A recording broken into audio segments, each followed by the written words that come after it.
puji Tuhan, Kopassus masih semangat. Puji Tuhan. Kopassus memang tidak digaji.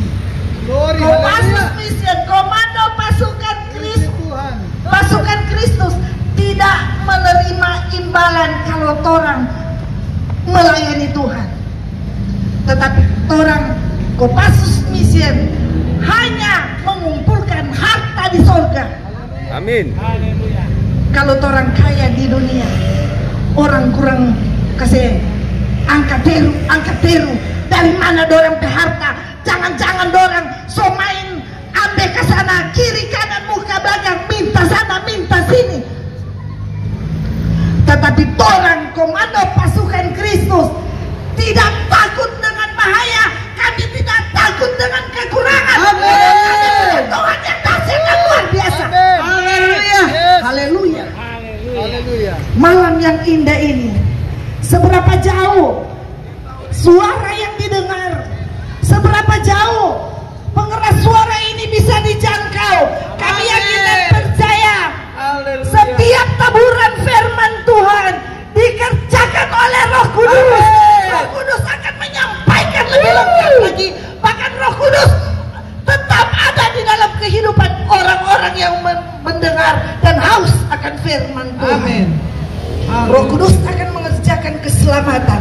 Keselamatan bukan pada kami, komando pasukan Kristus, tetapi komando pasukan Kristus hanya menyampaikan kabar kebenaran dari Tuhan, sukacita, damai sejahtera yang dijanjikan kepada Tuhan, kepada orang yang percaya sungguh kepada Tuhan.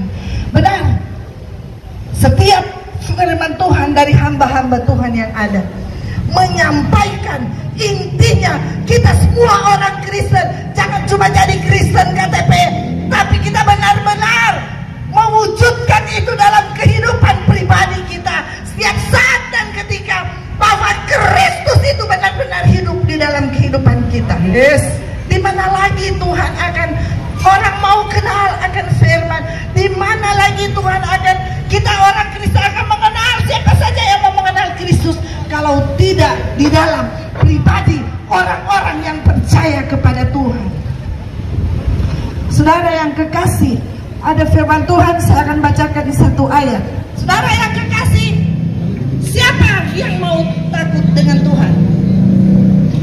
Manusia itu bisa takut kadang-kadang kalau dia terlalu banyak dosa, dia terlalu banyak melakukan hal-hal yang tidak diinginkan oleh Tuhan. Kadang-kadang dia bilang, saya takut mau masuk gereja, saya takut mau datang kepada hamba Tuhan, saya takut mau berdoa, bahkan saya takut mau dengar firman Tuhan karena saya orang jahat, saya tidak mengenal Tuhan. Saudara jangan takut. Karena apa? Ketika kita itu datang kepada Tuhan, kita berdoa memohon ampun kepada Tuhan, Dia tidak akan peduli dengan kekurangan kita, Dia tidak akan peduli dengan dosa kita, Dia tidak akan peduli dengan apa yang kita perbuat yang menyakiti Tuhan. Tetapi Dia peduli ketika kita datang kepada Tuhan. Tuhan, ampuni saya yang berdosa ini, ampuni saya yang berdosa ini. Tuhan melihat hati, Dia tidak melihat kekurangan kita, bahkan Dia sangat melihat apabila kita ketika datang kepada Tuhan memohon ampun dan bertobat. Kata-kata pertobatan, kita tidak usah perlu takut dalam keadaan apapun kita tidak usah takut. Dalam keadaan kelemahan kita tidak usah takut. Di dalam kekurangan kita tidak usah takut. Di dalam tubuh kita yang sakit, kita tidak usah takut. Tidak usah kita khawatir, karena Tuhan kita menjamin kepada kita kekhawatiran dalam bentuk apapun itu ada di dalam roh kedagingan. Karena memang roh kedagingan, roh dunia tidak akan menyatu dengan Kristus. Karena apa? Orang-orang yang akan datang melihat kepada Tuhan hidup di dalam kekudusan.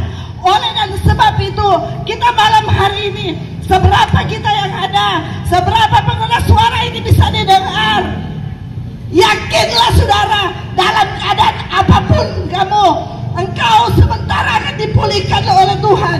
Ketika engkau datang mengaku kepada Tuhan, Tuhan, Engkaulah jalan keselamatan dan hidup. Tidak ada seorang pun yang sampai kepada Bapa kecuali dengan Engkau.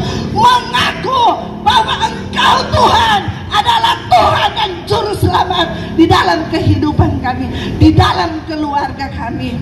Dan sebab itu saudara, malam hari ini pertobatan yang sungguh di dalam kehidupan kita, itu yang dilihat oleh Tuhan. Pertobatan di dalam kehidupan kita benar-benar sesungguhnya mencerminkan di dalam hidup kita, implementasikan itu di dalam hidup kita, wujudkan di dalam pribadi kita, dalam perkataan kita, dalam tindakan kita, dalam pikiran kita, dalam hati kita. Wujudkan itu bahwa Tuhan hidup di dalam kita dan kita hidup di dalam Tuhan.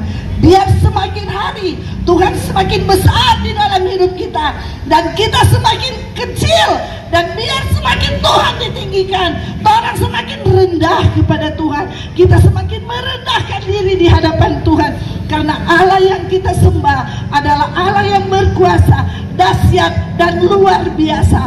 Amin.